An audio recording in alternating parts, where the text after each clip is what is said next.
अस्सलाम वालेकुम व्यूअर्स, ये है डॉक्टर फॉक और मैं मोहम्मद उवैस मिठानी। आज हम इस वीडियो में थोड़ा चार्ट की तरफ जाएंगे कि एक्सेल में खूबसूरत और दिलचस्प चार्ट कैसे बनते हैं।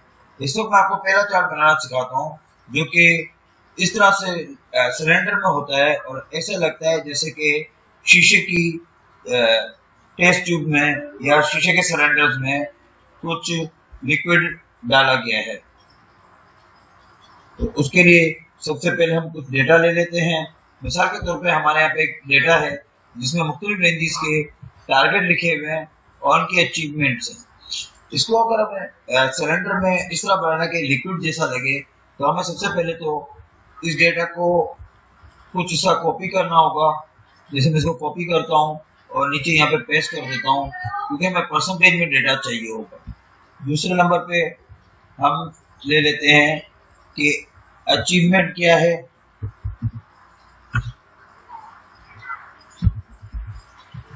देन डिफरेंस क्या रह गया,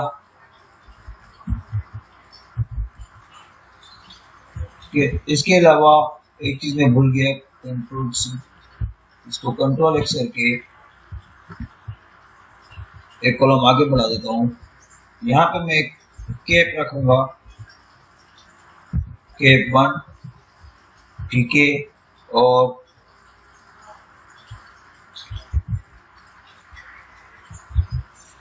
यहाँ पे मैं कैप 2 रखूंगा और इसी तरह यहाँ पे मैं कैप 3 रखूंगा। ये आपको बाद में पता चलेगा कैप 1, कैप 2 और कैप 3 का क्या फायदा है, लेकिन फिलहाल इनको हम रखते हैं। और कैप 1 में हम सब में एज रेगुलर 5% इंसर्ट कर देते हैं। कैप 2 के लिए हम 1% इंसर्ट कर देते हैं और कैप 3 के लिए हम 1% का इंसर्ट कर देते हैं।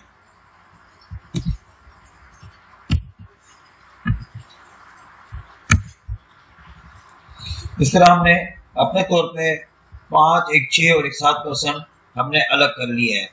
एक बात का ध्यान रखिएगा कि जब भी हम किसी डेटा का फुल मार्क्स लेते हैं तो 100% होता है।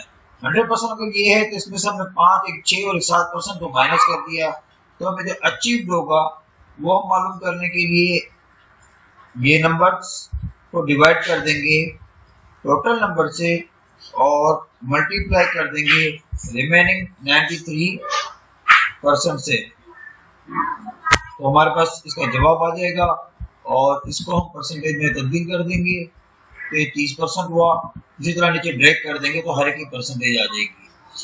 इसी तरह अगर हम 93% दे रहे हैं तो 93% माइनस 20%, तो हमें इसका जवाब मिल जाएगा। और उसकी परसेंटेज में वैल्यूज कम कर दूं, उसे 2 डिजिट पे ले आऊं तो हमें डिफरेंस पता चल जाएगा कि कितना डिफरेंस है जो इन्होंने अचीव नहीं किया। इस तरह अगर आप ये देखें तो ये टोटल जो है हमारे पास 100% हो गया है 5 वैल्यूज को मिला के। इसकी भी 2 डिजिट्स में वैल्यू ले लेते हैं तो ये टोटल वैल्यूज आपके पास आ गई। ये तो एक डेटा है जिसके जरिए हम चार्ट बनाएंगे। तो इस डेटा को पूरे को सेलेक्ट कर लेते हैं और इंसर्ट में जाके हम चार्ट ग्रुप में लेके, यहाँ पे बार चार्ट होता है, बार चार्ट में 3D कॉलम में जो एक दूसरे के ऊपर चार्ट लगे हुए हैं वो वाला ले लेंगे। एक दूसरे के ऊपर चढ़ रहे हैं, इन चार्ट को हम ले लेते हैं और इसको अप्लाई कर देते हैं। अब इस चार्ट को हम तब्दील करेंगे उस चार्ट से जो शुरू में मैंने आपको पिक्चर दिखाई थी। तो पहला ख्याल तो ये रखे कि हमें ये परसेंटेज का कॉलम नहीं चाहिए, इसको डिलीट कर दिया। हेडिंग मैंने इसकी डिलीट कर दी। मैं ये नीचे जो लिखा हुआ है इसको भी डिलीट कर देता हूँ क्योंकि हम इसका इस्तेमाल डिफरेंट तरीके से करेंगे। इसके अलावा मजीद हमें ये काम करना है कि इसका जो बैकग्राउंड है वो हमें खत्म करना है। सबसे पहले हम एक एक करके चीजें इसकी हटाना शुरू करते हैं और सबसे पहले हम इसकी फॉर्मेट सीरीज में जाते हैं। देखिए जो प्लॉट एरिया है, हमने जो प्लॉट एरिया लिया है इसको हम नो फिल कर देते हैं ताकि बैकग्राउंड ब्लैंक हो जाए और इसकी जो ग्रिड लाइंस हैं इसको भी हम नो फिल कर देते हैं। फिर ये जो डेटा सीरीज पे चला गया है इसकी ग्रिड लाइंस को भी हम नो लाइन कर देते हैं ताकि लाइंस भी डिलीट हो जाए। अब जो रिमेनिंग हमारा एरिया रह जाता है ये एरिया है, तो हम इसकी डेटा सीरीज में जाके डेटा सीरीज को चेंज करते हैं और यहाँ पे जाके हम इसको सरेंडर में तब्दील कर देते हैं, क्योंकि जो टेस्ट ट्यूब्स होते हैं या सिलेंडर्स होते हैं सिलेंडर शेप में होते हैं, नाली की तरह होते हैं, इसलिए हम इसको सिलेंडर सेलेक्ट करते हैं और अब एक एक करके इनके कलर चेंज करेंगे। सबसे पहले सबसे नीचे जो ब्लू कलर है जो हमने 5% रखा हुआ है उसका कलर हम अपनी मर्जी से इसको ब्लैक कर देते हैं ताकि इसकी बेस ब्लैक कलर की हो, बल्कि ब्लैक करने से अच्छा हम इसको ग्रेडियंट में तब्दील कर देते हैं। और ग्रेडियंट्स में हम यहाँ पे पैथ ले रहा हूँ इसको, आप चाहें तो कोई और तरीका अगर आपको समझ अच्छा लगता हो तो वो है। और मैंने फर्स्ट स्टेप पे 0 पे वाइट, फिर इसके बाद 60% पे मैंने ग्रे, फिर मैंने 80% पे डार्क ग्रे और 100% पे ब्लैक, 4 स्टॉप इसके लिए हैं। ये कलर मैंने डिसाइड कर लिया है। अब जो सेकंड है ये वाला जो ऊपर का जो डिफरेंस एरिया वाला है इसको मैं 3D में जाके 3D फॉर्मेशन में जाके इसको मैं सेट कर रहा हूँ। इसके मटेरियल में देखे क्लियर मटेरियल करने से ये देखिए बिल्कुल लाइट हो गया, उसके आर पार नजर आ रहा है जैसे शीशे का हो। और इसका कलर जो है मैं व्हाइट कर देता हूँ ताकि ये और भी क्लियर हो जाए। नेक्स्ट जो है हमारा ये वाला एरिया है, इसमें हर एक का कलर अलग अलग करना है, इसलिए कोशिश कीजिएगा इसमें ज्यादातर ब्राइट कलर चूज करें ताकि ये चमकदार सा लगे और एक खूबसूरती है कि जैसे इसके अंदर कोई लिक्विड है। इसमें डार्क कलर से परहेज कीजिएगा, चमकदार से कलर लीजिएगा जैसे शाइनिंग कलर हो।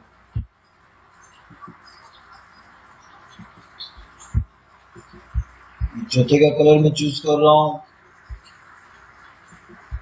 और सारे कलर ऐसे ले रहा हूँ जो बहुत ही ब्राइट और शौक से कलर है।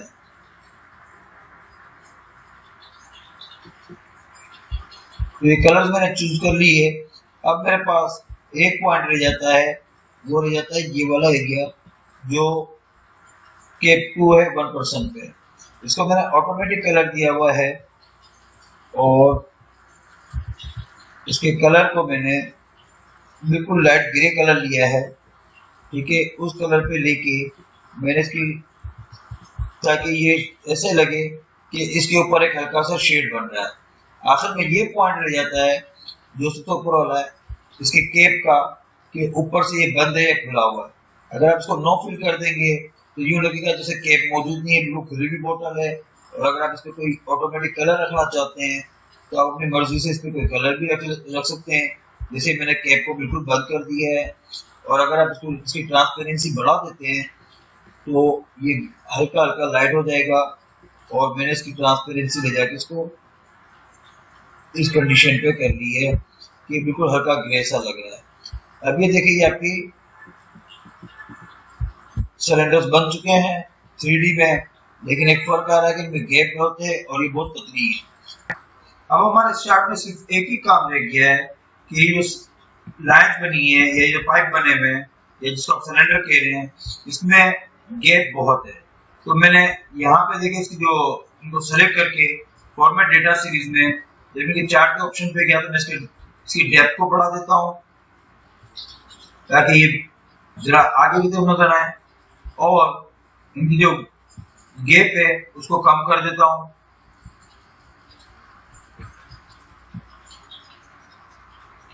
ये कम करने से देखिए ये बहुत क्लोज हो गए। अब आप अपने हिसाब से खुद ही डिसाइड कर सकते हैं कि इनको किस तरीके से आपने गैप को कम रखना है। जितना कम रखेंगे वो इतने मोटे नजर आएंगे। मैं इसको 50% कर लेता हूँ। 65% एक बेहतर तरीका नजर आ रहा है। इसमें मैंने सेलेक्ट कर लिया है और बाकी जो चार्ट एरिया है इसको मैं फुल खींच ले ड्रैग कर लेता हूँ ताकि ये पूरे चार्ट प्लॉट पे पूरा पूरा आ जाए। मैंने इक्वली चार्ट के बराबर कर दिया इसका प्लॉट एरिया और ये आपका फाइनल रिजल्ट आया एक चार्ट को बनाने के लिए। अब अगर आप चाहें कि इसके अगर चेंजेस देखना चाहें तो मैं अगर इसके यहाँ पे परसेंटेज को या इसके रिजल्ट को चेंज करता हूँ तो देखिए इसका फर्क क्या पड़ता है। ये कराची वाले को जो कि ब्लैक कलर में है इसको मैं 53 से 75 कर देता हूँ तो देखिए इसकी वैल्यू बढ़ गई। मैं इसको 100 कर देता हूँ, ये मजीद और हो गया। और अगर इसको मैं 25 कर देता हूँ तो ये बिल्कुल ही नीचे चला गया। तो आप इसकी पोजीशन को अपनी मर्जी से चेंज कर सकते हैं, डिपेंड कि आपकी एक्चुअल अचीवमेंट या आपका एक्चुअली रिजल्ट है क्या। तो व्यूअर, मुझे उम्मीद है आपको ये चार्ट बनाना बहुत अच्छा और आसान लगा होगा और आप इसे एक 3D स्टाइल के चार्ट सीखने की तरफ कुछ आगे बढ़े होंगे और इसको अपनी लाइफ में इस्तेमाल करेंगे, अपने काम में इस्तेमाल करेंगे। और अगर आपको ये वीडियो पसंद आई है तो इसको लाइक करें और हमें सब्सक्राइब जरूर करें। शुक्रिया।